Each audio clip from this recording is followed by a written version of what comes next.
Okay, first things first, I want to try if you can actually unlock mods for this now. So we're going to rapidly scrap all of these things and see what you can find. No, nothing. Well, that's not helpful, is it? Not even if I scrap the top ones instead? No. Well, there's one thing. Two. We got two out of, I don't know how many I made, but that's not good enough. Righto, so I've heard on the grapevine, got a couple of anonymous tip-offs that radium rifles are good now, and they've changed and they've buffed them. So, using my very scientific method of looking at a video that I made on this very weapon, this one, I made it a year ago at this point, and looking at just the damage numbers, 125 and 15 is the same.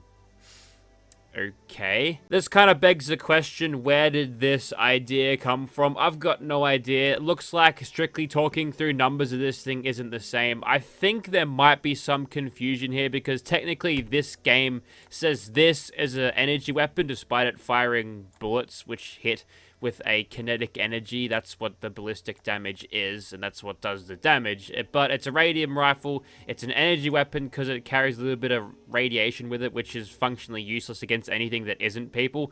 But if people are shooting with this, if you're shooting people with this, then you're outgunned by legacies, so no point using it there. So, I don't know what the deal is. I guess we'll go around shooting some things, see if it's good. Look, using a suppressed automatic thing, although it's not as good as a fixer, this thing can do pretty well simply because the stealth commando damage-wise is just going to be good with anything that is actually decent and worth using. In order to use this thing to its full effect, I'm going to have to wait until nighttime so I can equip or utilize the Mr. Sandman perk. So you're going to have to wait with me. So grab a cup of tea and we'll be there in a second. We can watch the clock together. I got my wagon parked outside. It's not as impressive as my real life wagon. Do you remember the water slide that Bethesda made? This is funky, right? We may as well use it. Here we go. Also, you can wear the swimming trunks as a female character and there's no, like, top to it, so just have it all hanging out. It's fine.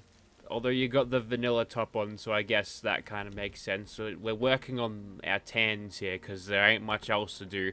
Where are we now? 4 o'clock, 2 more hours. And we'll go one more just to, you know, get my money's worth of this. This is like the third time I used it. They put this in the game.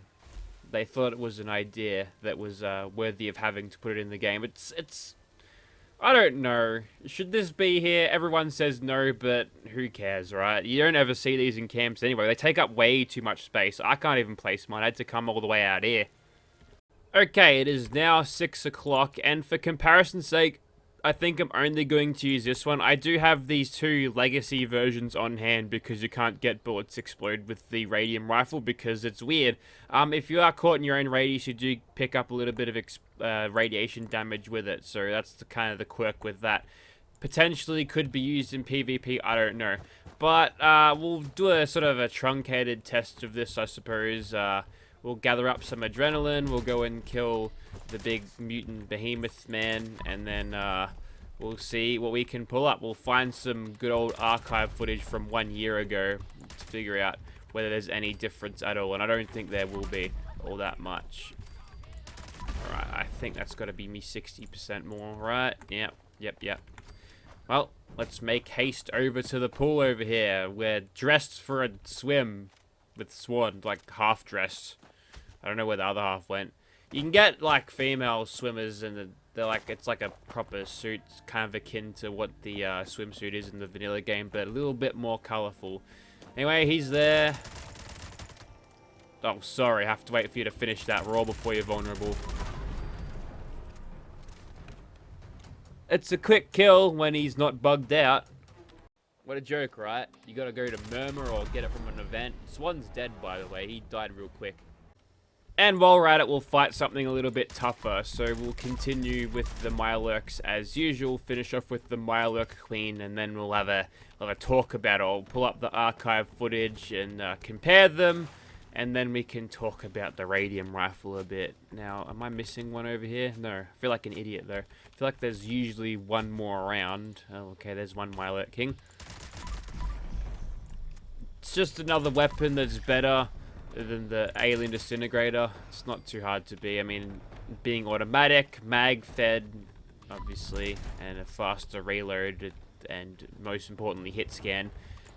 Yeah, it makes it a little bit, makes it fairly effective for a weapon in its class. And, you know, you might think of this as being really powerful and strong, dare I say overpowered, but the Fixer can do everything you're seeing here, but just a little bit better, slightly higher numbers.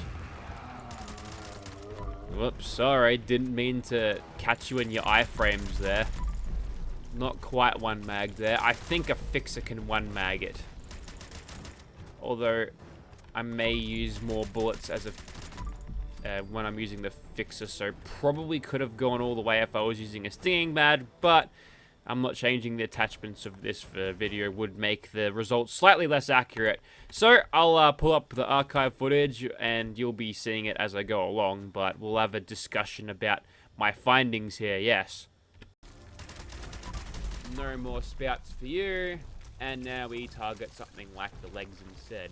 Or actually, we'll go for the head here, because, you know, she's kind of peeking, and hitting the legs would be significantly more difficult. We'd have to kind of go around. Okay, so I've thoroughly reviewed the footage, watched them back to back, front to back, and everything. Not really, I just had a look at them, and it looks like the time to kill is very similar. The numbers might be different because they fixed how the numbers actually showed in some patch, so we can't go off that, but just going by raw time to kill and the amount of damage I can get in a specific amount of time, because the kills on the Milo Queen weren't quite the same. The differences are negligible. I think it's about the same, so I think the numbers tell us all the details we need to know about this particular thing, and I'm probably more buffed up than I was when I originally recorded that, because back then worlds didn't exist. Also, with that video, there's some salt about... we must be under 10% health, because that's jumped up a little bit. But, yeah, salt about not getting the Crusader pistol and saying it's bad. I was wrong about that one, I'll admit. The Crusader pistol is actually pretty baller.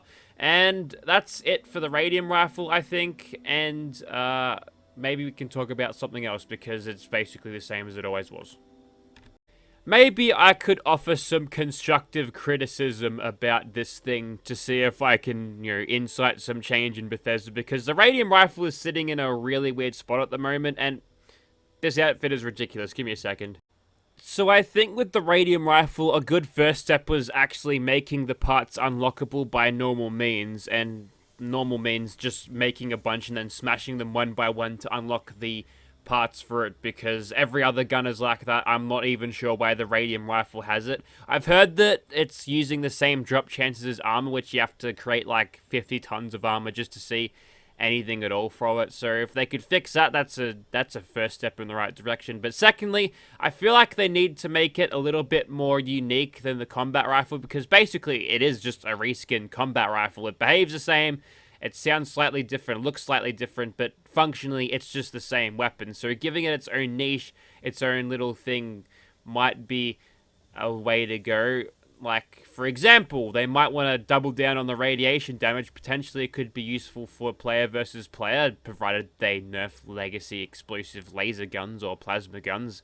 That could be interesting. Or maybe they could increase the damage at the cost of range, or just something to make it a little bit more different. Maybe they could make it light, so players with low carry capacities wouldn't be so, you know, downed and with another 20-pound rifle on them, so it'd be a little bit more flexible on their carry space. Just something out there, just to give it a little bit of something, you know, because as it is just a combat rifle with bad damage, and that's not good enough. Same recoil too, which makes it all over the place, so that's not good. Maybe they could decrease the recoil a little bit. They've done niches with particular weapons, close range 10mm submachine guns, and to an extent the 45 submachine guns, the discount Tommy guns. They got their own thing going on, so I feel like they could potentially do something with the Radium rifle here that isn't just one of the same things They did it with its DLC brother, the lever gun, back in the day. But, you know, I'm just putting these ideas out there. Hopefully something might come of it. Doubt it. But, yep, that's how I'm going to end the video. The Radium rifle looks like it's just the same as it always was, and that's how it is. Wish it could be better, but that's how it is.